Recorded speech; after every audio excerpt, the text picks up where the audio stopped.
പൊക്കാളിപ്പാടത്ത് നിന്ന് വീടുകളിലേക്കും പറമ്പിലേക്കും വെള്ളം കയറിയതിനാൽ ആലപ്പുഴ ജില്ലാ കളക്ടറുടെ നിർദ്ദേശമനുസരിച്ച് തുറവൂർ ഗ്രാമപഞ്ചായത്ത് ഫയർഫോഴ്സിൻ്റെ മോട്ടോർ ഉപയോഗിച്ച് വെള്ളം പൊഴിച്ചാലിലേക്ക് പമ്പ് ചെയ്യുന്നതാണ് ഈ കാണുന്നത്. പൊഴിച്ചാൽ അന്ധകാരനഴിയിൽ വെച്ച് അറബിക്കടലിൽ ചേരും. പൊഴിച്ചാൽ സർക്കാർ വക പുറമ്പോക്ക് ജലാശയമാണ്. എന്നാൽ അറബിക്കടലിൽ കഴുക്കോൾ എത്തുന്നത് വരെയുള്ള സ്ഥലങ്ങൾ ഞങ്ങളുടേതാണെന്ന് സാധാരണ ജനങ്ങളെ പറഞ്ഞു തെറ്റിദ്ധരിപ്പിച്ചുകൊണ്ടിരിക്കുന്നവർ പൊഴിച്ചാലിൽ നിന്നും കമ്പോലകൾ ഉപയോഗിച്ച് മീൻ പിടിക്കുന്നവരിൽ നിന്ന് ഇപ്പോഴും പണപ്പിരിവ് നടത്തുന്നുണ്ട്. ജനത്തിൻ്റെ അജ്ഞത മുതലെടുക്കുകയാണ് ഇവിടെ ചെയ്യുന്നത്. ജനകീയ സമരസമിതി നടത്തിയ വില്ലേജ് ഓഫീസ് പ്രതിഷേധ സമരവും പരാതികളും മറ്റുമാണ് ഇപ്പോൾ ഈ രീതിയിൽ ഫയർഫോഴ്സിൻ്റെ മോട്ടോർ കൊണ്ടുവന്ന് വെള്ളം പമ്പ് ചെയ്യാൻ കാരണമായത്. എന്നാൽ വെള്ളപ്പൊക്കത്തിന് ഇത് ഒരു ശാശ്വത പരിഹാരമാണോ? ഒരു കുഞ്ഞ് കരയുമ്പോൾ സാധാരണ ചെയ്യുന്നത് കുട്ടിയുടെ ശ്രദ്ധ തിരിക്കാൻ എന്തെങ്കിലും കളിപ്പാട്ടം കയ്യിൽ വെച്ച് കൊടുക്കും. കുട്ടി അതോടെ കരച്ചിൽ നിർത്തുകയും ചെയ്യും. കുട്ടി കരയുന്നത് എന്തിനാണ് എന്ന് മനസ്സിലാക്കി ആ പ്രശ്നം പരിഹരിക്കുകയാണ് ശരിയായ രീതി. കുട്ടി ചിലപ്പോൾ വിശന്നിട്ടായിരിക്കും, അല്ലെങ്കിൽ മറ്റെന്തെങ്കിലും അസുഖമോ ശാരീരിക അസ്വസ്ഥതയോ ആവാം. എന്തായാലും പ്രശ്നം പരിഹരിക്കുകയാണ് വേണ്ടത്. ഇങ്ങനെ മോട്ടോർ കൊണ്ടുവന്ന് പമ്പ് ചെയ്യുന്നത് ഒരു താൽക്കാലിക പ്രശ്ന പരിഹാരം മാത്രമാണ്. കേരളത്തിൽ മഴക്കാലം എന്നത് ജൂൺ മുതൽ ഒക്ടോബർ വരെയാണ്. എന്നാൽ ഈ വർഷം മെയ് മാസത്തിലെ വേനൽ മഴയിൽ തന്നെ പാടശേഖരം മുങ്ങി. കാലാവസ്ഥ വ്യതിയാനത്തിൻ്റെ ഒരു കാലഘട്ടത്തിലൂടെയാണ് നമ്മൾ കടന്നു പോകുന്നത് എന്ന കാര്യം വിസ്മരിക്കരുത്. ഇന്ന് കർക്കിടകം 7 ആയിട്ടുള്ളൂ. കർക്കിടക മാസത്തിൽ കേരളത്തിൽ തോരാമഴ പെയ്യുന്ന സമയമാണ്. ഇപ്പോഴുള്ള വെള്ളം പൂർണ്ണമായി വറ്റിച്ചാലും മഴ പെയ്ത് വീണ്ടും ജലനിരപ്പ് ഉയരും. വീടുകളിൽ വെള്ളം കയറും. അതിന് പാടത്തെ വെള്ളം സ്ഥിരമായി പമ്പ് ചെയ്യാനുള്ള സംവിധാനമാണ് വേണ്ടത്.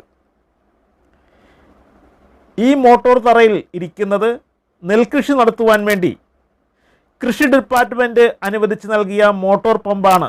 ഇത് പഞ്ചായത്ത് ഏറ്റെടുക്കുക, അത് പ്രവർത്തിപ്പിക്കുക, നിലവിലുള്ളവരെ മാറ്റി പുതിയ ആളുകളെ നിയമിക്കുക. കൃഷിക്ക് വേണ്ടി അനുവദിച്ച മോട്ടോറുകൾ തുടർച്ചയായി നെൽകൃഷി നടത്താൻ ഉദ്ദേശമില്ലാതെ ഇട്ടിരിക്കുന്ന സാഹചര്യത്തിൽ അത് കർഷക സംഘത്തിൻ്റെ കസ്റ്റഡിയിൽ വിട്ടുകൊടുക്കുന്നത്, കർഷക സംഘം കൈവശം വെച്ചിരിക്കുന്നത് നിയമവിരുദ്ധ പ്രവൃത്തിയാണ്. മത്സ്യം വളർത്തലിന് മാത്രമാണ് ഈ മോട്ടോറുകൾ ഇപ്പോൾ പ്രവർത്തിപ്പിക്കുന്നത്. മൂലേക്കളം, തുറവൂർ കരിനിലങ്ങളുടെ തെക്ക് പടിഞ്ഞാറ് ഭാഗത്ത് മൂലേക്കളം മോട്ടോർ തറയാണ് ഇത്. ഇവിടെ 50 HP-യുടെ 2 മോട്ടോർ പമ്പുകൾ ഉണ്ട്.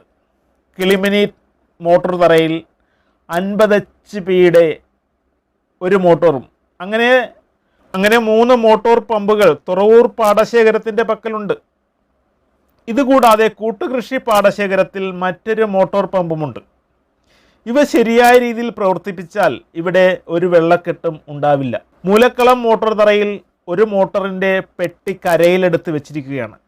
പെട്ടിമട 2ഉം തുറന്നിട്ടിരിക്കുകയാണ്. അതുവഴി ശക്തിയായി വെള്ളം പാടത്ത് നിന്ന് പൊഴിച്ചാലിലേക്ക് ഇപ്പോൾ ഒഴുകുന്നുണ്ട്. പാടശേഖരത്തിൻ്റെ ജലനിരപ്പ് താഴ്ന്നു കഴിഞ്ഞാൽ പൊഴിച്ചാലിൽ നിന്ന് അന്ധകാരനഴി വഴി കയറുന്ന കടൽ ജലം അല്ലെങ്കിൽ ഉപ്പുവെള്ളം ഈ പാടശേഖരത്തിലേക്ക് കയറും. അതുതന്നെയാണ് പെട്ടിമട തുറന്നവരുടെ ലക്ഷ്യവും. ഒരു വശത്ത് മോട്ടോർ പമ്പ് വെച്ച് വെള്ളം പുറത്തേക്ക് പമ്പ് ചെയ്യുകയും മറ്റൊരു വശത്ത് പെട്ടിമട തുറന്നു വെച്ചാൽ എന്ത് സംഭവിക്കുമെന്ന് അധികമൊന്നും ആലോചിക്കേണ്ട ആവശ്യമില്ല. മുൻകാലങ്ങളിൽ കർഷക സംഘം ചെയ്തിരുന്നത് ഇതുതന്നെയാണ്. കരിനിലങ്ങളിൽ മഴവെള്ളത്തിൻ്റെ ജലനിരപ്പ് ഉയർന്നു നിന്നാൽ വേലിയേറ്റത്തിന് പൊഴിച്ചാലിൽ നിന്ന് ഉപ്പുവെള്ളം കയറ്റാൻ കഴിയില്ല. അന്നേരം അവർ ഒരു വശത്ത് മോട്ടോർ പമ്പ് പ്രവർത്തിപ്പിച്ച് വെള്ളം പുറത്തേക്ക് കളയുകയും മറുവശത്ത് മട തുറന്നു വെച്ച് ഉപ്പുവെള്ളം അകത്തേക്ക് കയറ്റും. ഇപ്പോഴും ആ പ്രവൃത്തിയുടെ തനിയാവർത്തനമാണ് നടക്കുന്നത്.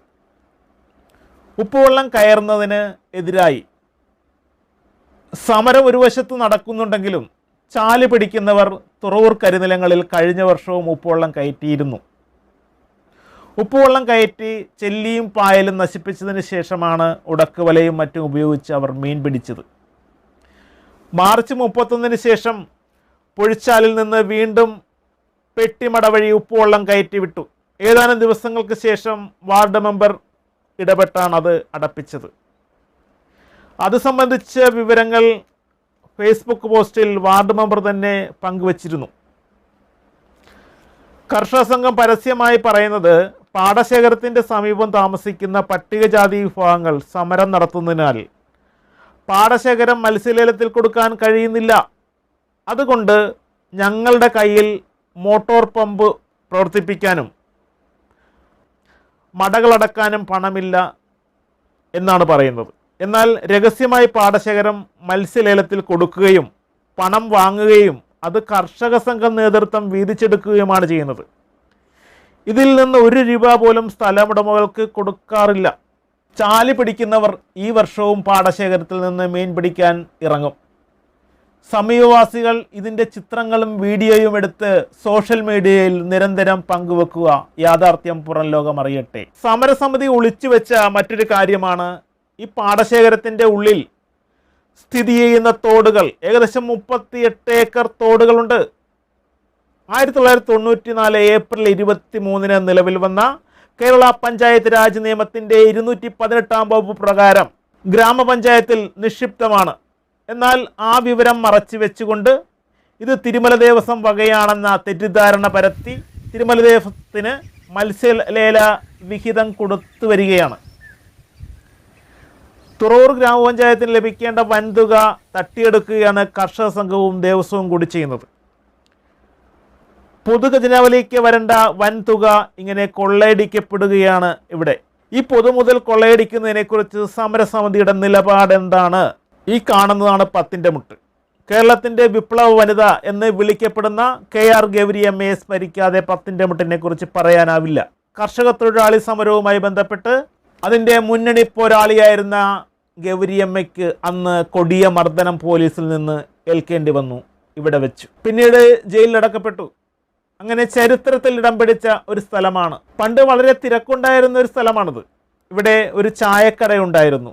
പത്തിൽ പപ്പച്ചൻ എന്നയാളാണ് ഇവിടെ കട നടത്തിയിരുന്നത്. പണ്ട് കരിനിലങ്ങളിൽ കർഷക തൊഴിലാളികൾക്കിടയിൽ പായസം വിറ്റിരുന്ന ഒരാളുണ്ടായിരുന്നു. അത് ആരാണ് എന്നൊന്നും ഓർമ്മയില്ല. വളരെ ചെറുപ്പത്തിലുള്ള കാര്യങ്ങളാണ് അതൊക്കെ. അന്ന് പാടത്ത് പണിയെടുക്കുന്ന കർഷക തൊഴിലാളികളുടെ ഇടയിൽ പായസം വിറ്റ് ഒരാൾ ഉപജീവനം നടത്താൻ കഴിഞ്ഞിരുന്നുവെങ്കിൽ അന്ന് എത്രമാത്രം തൊഴിലാളികൾ ഇവിടെ ജോലിയെടുക്കാൻ ഉണ്ടായിരുന്നിരിക്കണം. കൃഷി ഇല്ലാതാക്കിയതോടെ അത്രയും തൊഴിൽ അവസരങ്ങളാണ് ഇവിടെ ഇല്ലാതായത്. കരിനിലത്തിൻ്റെ നമ്പർ ആണ് 10. 10ാം നമ്പർ, 12ാം നമ്പർ എന്നിങ്ങനെ പോകുന്നു കരിനിലത്തിൻ്റെ നമ്പർ. കരിനിലത്തിന് മറ്റ് പല പേരുകളുമുണ്ട്. അതൊക്കെ മറ്റൊരു വീഡിയോയിൽ വിവരിക്കാം. 10ാം നമ്പർ നിലത്തിൻ്റെ അടുത്തുള്ള മുട്ട് 10ന്റെ മുട്ടായി. 10ന്റെ മുട്ടിൽ 6-7 മീറ്റർ വീതിയിൽ മട വീണിട്ടുണ്ട്. ഇത് തുറവൂർ പാടശേഖരത്തിൻ്റെ കിഴക്കേ പുറം ബണ്ടാണ്. ബണ്ടിൻ്റെ കിഴക്ക് ഭാഗത്ത് വേലിയേറ്റവും ഇറക്കവുമുള്ള കരയത്തോടാണ്. കരയത്തോട് കുമ്പളങ്ങി കായലുമായും വൈക്കം കായലുമായും ബന്ധപ്പെട്ട് കിടക്കുന്നു. ഇവിടെ മട വീണിട്ട് മാസങ്ങൾ കഴിഞ്ഞു. കർഷക സംഘം ഭാരവാഹികൾക്കും പഞ്ചായത്ത് ഭരണസമിതിക്കും ഈ വിവരം അറിയാവുന്നതാണ്. സ്ഥിരമായി മട വീഴുന്ന സ്ഥലമാണിത്. കഴിഞ്ഞ വർഷവും മട വീണ് പഞ്ചായത്ത് അടപ്പിച്ചിരുന്നു. മുൻപ് മറ്റൊരു വാർഡ് മെമ്പർ തന്നെ വെള്ളക്കെട്ട് ഒഴിവാക്കാൻ ഈ ബണ്ട് മട മുറിച്ചു വിട്ട സംഭവവും ഇവിടെ ഉണ്ടായിട്ടുള്ളതാണ്.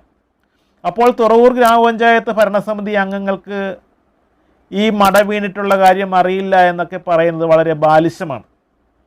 ഉത്തരവാദിത്തപ്പെട്ട സ്ഥാനങ്ങളിൽ ഇരിക്കുന്നവർ ഒരു തീരുമാനമെടുക്കുമ്പോൾ ആ വിഷയത്തെക്കുറിച്ച് പഠിക്കുകയും മനസ്സിലാക്കുകയും വേണം. ഞാൻ വന്ന് നോക്കിയപ്പോൾ വെള്ളം പുറത്തേക്കാണ് ഒഴുകുന്നത്.